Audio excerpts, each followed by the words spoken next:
From the News Channel 5 Network, this is SportsLine.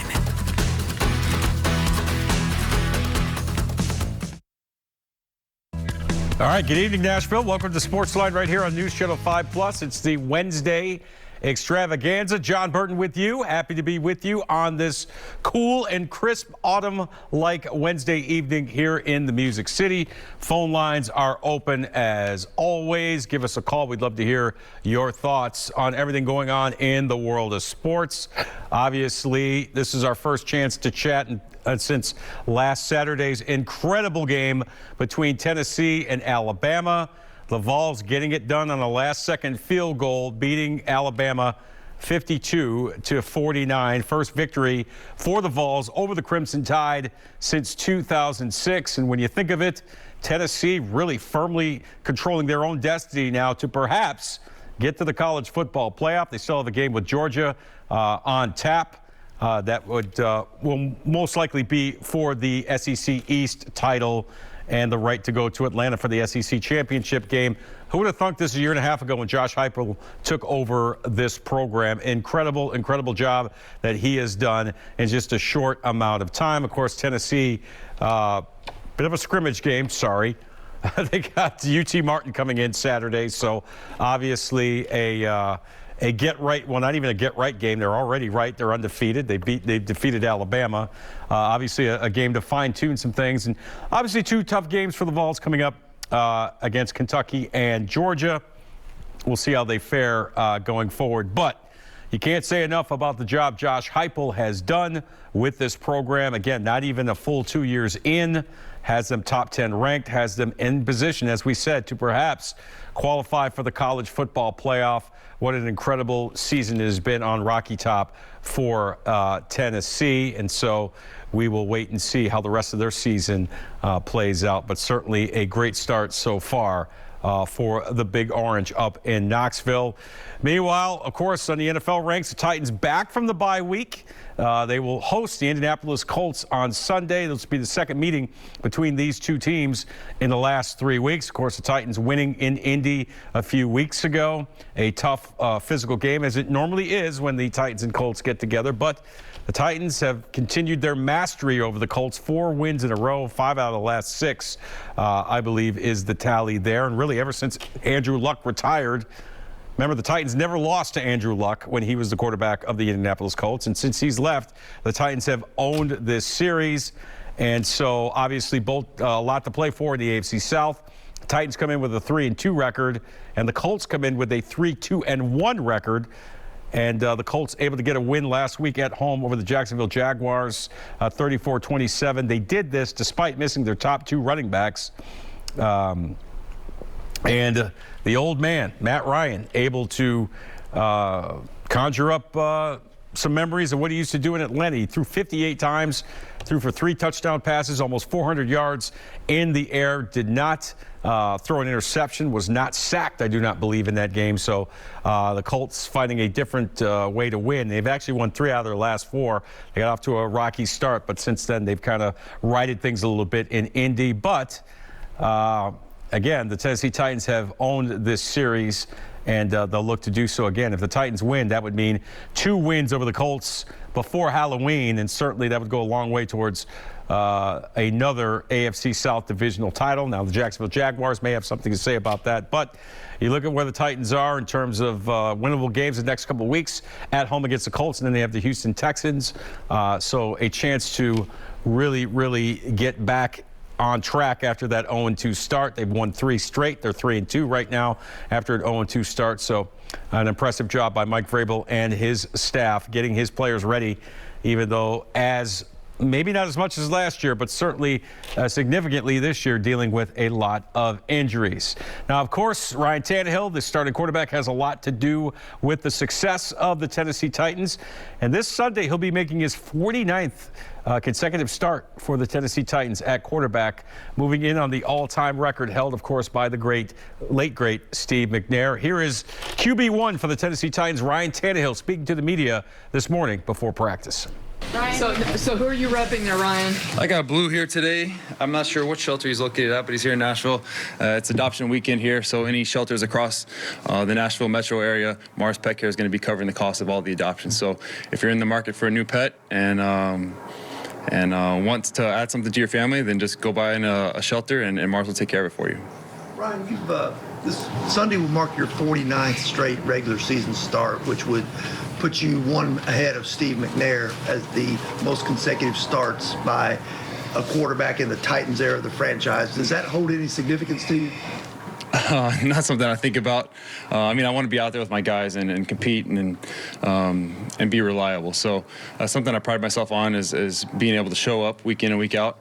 But not something on the daily basis that I put significance in that number. Ryan, what are some of the challenges or advantages of playing a team in such a quick turnaround? Yeah, we know each other well, right? I mean, we play each other twice a year and then obviously twice in 3 weeks. So, neither team is going to change a whole lot. Well, obviously, both sides will have their wrinkles and their adjustments that we make from the first game, but we know their players, they know our players, and it's going to come down to who can go out and execute and play the more physical game. Back to the staying healthy thing. Do you consider that somewhat of a skill? Is it a quarterback skill in the league to stay healthy? I don't know. There's I guess a little bit of technique into it, right? Just knowing when to take care of yourself, knowing how to pick your feet up in the pocket and try to avoid big hits. But there's also a bit of luck, you know what I mean? Some things you just can't avoid. So it's a little bit of both, I think. Ryan, you guys have been pretty good coming off buys and long rests and things like that. What do you think contributes to that? Is it the extra rest? Is it extra prep or self-scouting? What are some of the primary factors that you guys have such a good record coming off? Yeah, I would hope all those things go into it. The rest, the extra preparation. It's coming back rejuvenated a little bit. Our guys have done a good job so far this week of coming back ready to go. Had a great practice on Monday, good energy. Guys are flying around offense and defense, and we got a lot out of that practice. So look forward to continuing that the rest of this week. How do you think doesn't everybody do that? I like your guys' record is particularly good. I wonder if there's anything that stands out particularly. You think that or just I don't know. I want to go out and win each and every week and do everything I can to do it. So yeah, hopefully you're a little bit healthier coming off a bye, but I think that's probably most teams coming off a bye. How do you think Ocampo is coming along, just as far as being able to assume a larger role within the offense? He's done a good job so far. Obviously, made some plays for us the last time we played these guys, and his talent is showing. So there's going to be some situations where hopefully we can get him the ball, but I think that role will slowly continue to develop as the year goes on. Day to day, are there things that you could pick up on that make you feel like, he's starting to understand this thing? I think just if you take a step back and look at like where he started at and where he's at now, you see the growth of when he came in and flashed for us a little bit in the spring and then just has been steady for us, throughout training camp up until this point. He's taking advantage of his opportunities, which I think is huge. We preach that all the time in this building, and when he's had opportunities on Sundays, he's made them. So that's what you love to see from a guy. We've talked a lot and asked you a lot about X-plays in the passing game. The run game production is also down a little bit. You think you guys are building towards maybe the home run plays that get the run game going in that direction? Yeah, with Derek and our run game, you never know which one's going to hit, right? I mean, there's certain plays you like throughout the week, but you never know which one's going to be the home run. And a lot of times it comes down to one block on the backside, just freeing Derek up, letting him get through that second level clean, and then obviously we've seen what he can do from there. So we just have to stick with it. I believe and we know that those big plays will come. We just have to stay true to our process, execute the blocking schemes up front, and give Derek some space. How big is it for you to get, take care of his division right early on in the season, before even the end of October, and kind of have control of the division? There's a lot of football left, but obviously a big game against a team that's playing well right now. Won 3 of the last 4. They've come back in each of their last 4 games. So we have a ton of respect for this team, this organization, and know we're going to have to go out and play well. So to get them at home in October for our second time, playing them in the last 3 weeks, we're excited for this game. What's your quarterback's role, I guess, in inspiring teammates, lighting a fire under him? And is there a line that maybe you don't cross as a quarterback? I mean, probably taking shots at their family. I'm not sure what line you're talking about there, but yeah, you definitely want to try to inspire guys. I mean, it happens on a daily basis, whether it's in a walkthrough or, out of practice, pre-practice. If you feel the energy down a little bit, could happen on game day on the sideline. You feel that energy down a little bit. You're trying to, speak life into the guys and get them going a little bit. Scoring is down, not only for you guys this year, but the entire league looks like scoring is down. Any theories in particular as to what? I mean, it's not like a number of years. I have no idea. You guys probably have a better idea about than me. No, I'm just trying to go out and do the best job I can. I have no idea on the league-wide stuff. You guys stood pat at wide receiver here during the break. When people were wondering, you've obviously there's confidence not just in the group but in the guys that are coming back. Yeah, I mean that's what we did. So I mean we have confidence in that room and the guys that have made plays for us, and we're going to continue to lean on them as we move forward. What's the chess match like when you play teams so close together? They kind of know what you're going to do. You're going to change some things up. They're going to change some things up. And what's it like when you play close proximity? Yeah, these are always like tough battles, right? Division games, especially when you're kind of back to back like this. Like I said, they know you, you know them. It comes down to who can go out, play the more physical game, execute better. I mean, we play similar kind of ball. So at the end of the day, it comes down to going out, executing at a higher level than they do, and making more plays. Do you find that the prep work when you're playing a team so close together in that span is easier or maybe even more challenging from your perspective? It's just different. It's just different just because there's not a whole lot of tape in between, the two games. So there's not as much to study tape-wise, but, you're making a lot more adjustments internally. So just balancing those things out, making sure we're on top of all the details heading into the game. When you go back to camp, there was so much work, you and Hooper getting that chemistry, developing that, but the production hasn't exactly matched it. Why do you think that is? I don't know. For whatever reason, it hasn't turned out that way so far.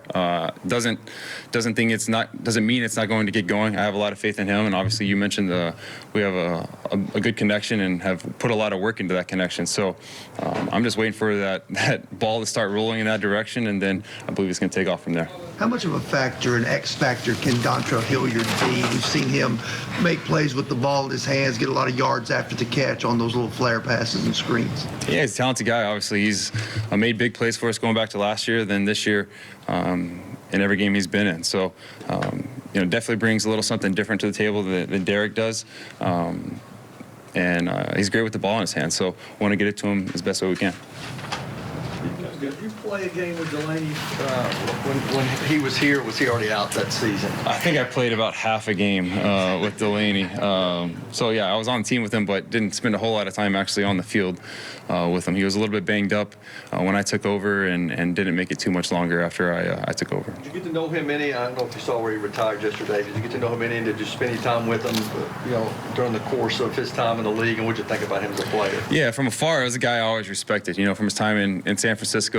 A guy that you always loved to watch. Just had great energy, made big plays, playing that kind of hybrid role for them, and then came here and started playing a little bit more traditional tight end role, and obviously had a heck of a career here, made a bunch of big plays, and then being on the team with him as he was coming off an injury, you still saw the talent level he had, the energy he had, such a great energy, such a good guy to be around, and still made plays for us that year early in the year. So definitely a guy that I respected a lot from afar, then only grew in that respect once I got on the same team with him. When you look at your second halves this year and you talk about consistency on those drives, how much of the issue has been first down and kind of falling behind the sticks? Yeah, I mean, you don't want to be behind the sticks. That's the worst place to be. I think anytime you find yourself in a bunch of third and longs, it's going to be tough sledding. Just percentage-wise, you're not going to be in a favorable position there. So I want to be efficient on first and second down and keep it into third and management. Do you view that's been a problem, or in those second halves in particular? Yeah, we've had a lot of long yardage situations, and so definitely want to get those drives, get those possessions started with efficiency.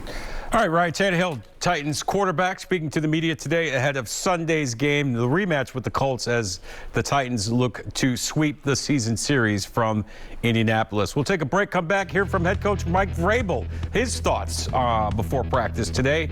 Also, 8:30 tonight, Robby Stanley from 102.5 The Game will join us, and we'll talk some Titans, but mostly Preds as we get the hockey season started. Stay with us here on SportsLine.